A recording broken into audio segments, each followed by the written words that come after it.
Nggak ada orang seperti ini teman-teman, jangan dijadikan sebagai sahabat. Orang yang baik, orang yang selalu menerima kalau benar. Kalau kita dinasihatin oleh orang lain, tugas kita menerima, mencerna, memilih yang baik, dijalankan. Bukan kalau orang nasihatin kita, fikir poin apa yang bisa saya pegang, lalu saya balas. Banyak orang begitu dinasihatin. Dia dengar tapi dia pikir, ini poin ini. Nah tapi kan tadi kamu ngomong begini, bantah. Gak usah bantah, gak perlu. Orang kasih nasihat, ya terima kasih. Alhamdulillah, baiklah. Kalau dia salah, dia hardik kita, terima transferan pahala gratis. No? Dia caci maki segala, ya, oh iya. Senyum saja, bagus, terus aja. Saya terima transfer tuh. Saya pernah cerita ini, Ibnu Abbas radhiyallahu anhu pernah pakai jubah baru lalu dicaci maki oleh orang. Kamu begini, kamu begitu, kamu macam-macam. Apa yang terjadi? Ibnu Abbas diam sambil senyum. Sudah selesai orang itu caci maki, oleh Ibnu Abbas dibuka jubahnya. Ini hadiah buat kamu. Sampai malu orang itu. Teman-teman sekalian, jangan pernah balas kebodohan dengan kebodohan, tapi balas kebodohan dengan kepintaran. Orang teriak caci maki, biarin aja. Jangan kita ikut-ikutan. Kalau ada dua orang, dua-duanya ribut, dua-duanya jelek nggak? Dua-duanya sama jeleknya. Kata Nabi SAW, kalau dua orang bertengkar, maka yang memulai pertengkaran dilaknat sama Allah tuh. Yang diam ini dikasih pahala, sampai rivalnya ini balas. Kalau kita ikut balas, maka kita juga sama dengan dia. Jangan balas kesalahan dengan kesalahan, kebodohan dengan kebodohan. Kita digibah, kita juga gibah, itu kebodohan. Ada satu hal yang saya ingin titik beratkan teman-teman sekalian, penting sekali. Allah yang maha tinggi dan maha pemurah selalu mengawasi kita dengan keadilannya, dengan keluasan ilmunya. Hukumannya memang benar akan datang kepada pelanggar, perlindungannya memang datang kepada orang-orang yang terzalimi, pasti. Renungi riwayat ini. Musa alaihissalam pernah satu waktu berkata kepada Jibril alaihissalam, sampaikan kepada Allah, saya ingin melihat keadilannya Allah. Allah balas melalui Jibril alaihissalam, sampaikan kepada Musa, hai Musa, kau tidak bisa sabar kalau mau menilai keadilanku. Kau manusia, punya kapasitas. Susah kau mau menilai keadilannya sang pencipta. Kata Musa, dengan taufikmu ya Allah, saya akan coba. Baiklah. Allah tunjukkan satu kejadian saja, satu kasus saja.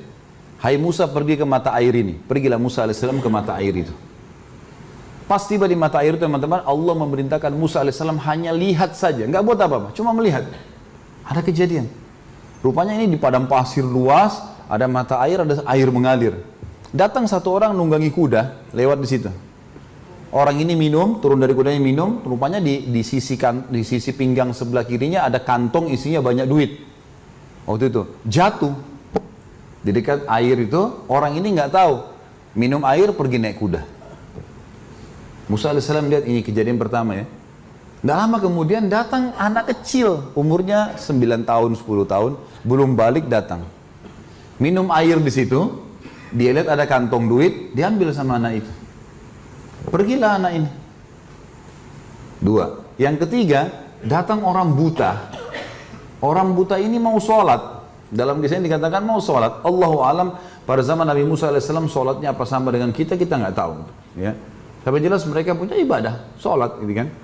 Apakah jumlah rakaatnya sama? Allah alam, karena kita tahunya jumlah rakaat kita berbeda dengan Nabi Musa alaihissalam, karena Musa sendiri waktu kejadian Isra dan Mi'raj meminta kepada Allah Muhammad SAW agar meminta diringankan sholatnya kan. Baiklah, orang ketiga ini wudu, orang buta, dia dengar suara air, dia wudu, waktu dia lagi wudu mau sholat, orang yang naik kuda kembali, dia cari mana uangnya nih. Lalu dia bilang, ayo Pak buta, kamu ya yang ambil uang saya. Kata orang buta itu, saya nggak ambil uang. Saya buta, uang apa? Saya nggak bisa lihat. Enggak, kau pasti ambil uang. Tadi saya turun di sini, saya minum sini, uangnya jatuh di sini. Enggak, ribut, cekcok, akhirnya si penunggang kuda membunuh si buta. Sudah selesai. Buyar gitu. Sudah bubar sekarang, pergi orang yang itu, uangnya sudah hilang, si buta sudah mati di situ. Musa alaihissalam lihat. Musa berdoa sama Allah, ya Allah, saya nggak sabar lihat ini. Ini kejadian. Mereka tidak saling tahu nih ceritanya, tapi Musa lihat dengan mata kepala, jadi tahu maksudnya, kasusnya kan.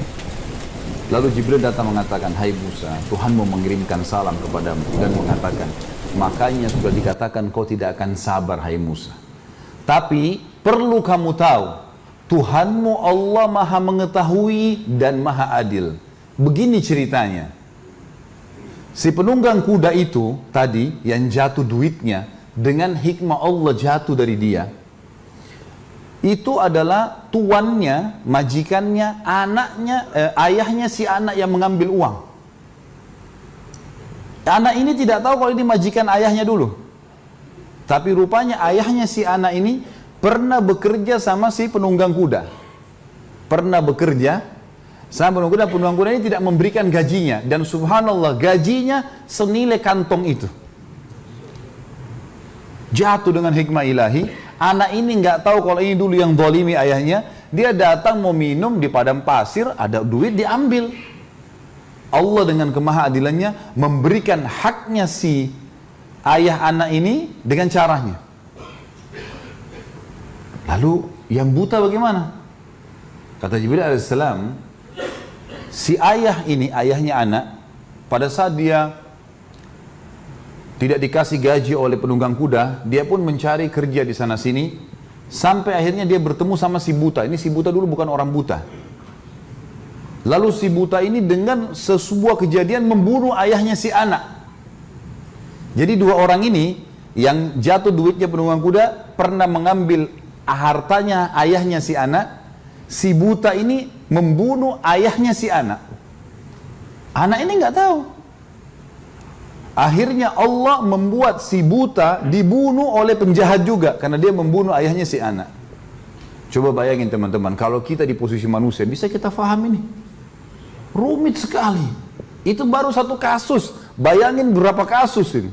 Apa yang kita bisa ambil pelajaran dari kisah ini teman-teman sekalian? Bagaimana Allah mengawasi, mengontrol, dan kalau orang beriman berada di relnya Allah nggak usah khawatir.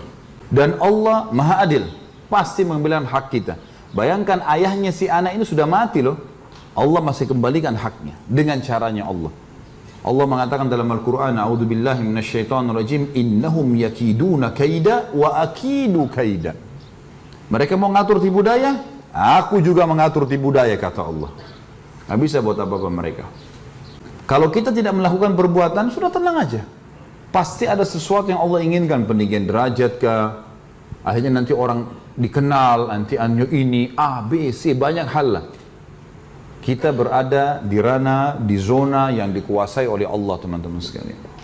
Allah melihat, Allah mengawasi segala-galanya. Orang beriman akan tentram dengan itu.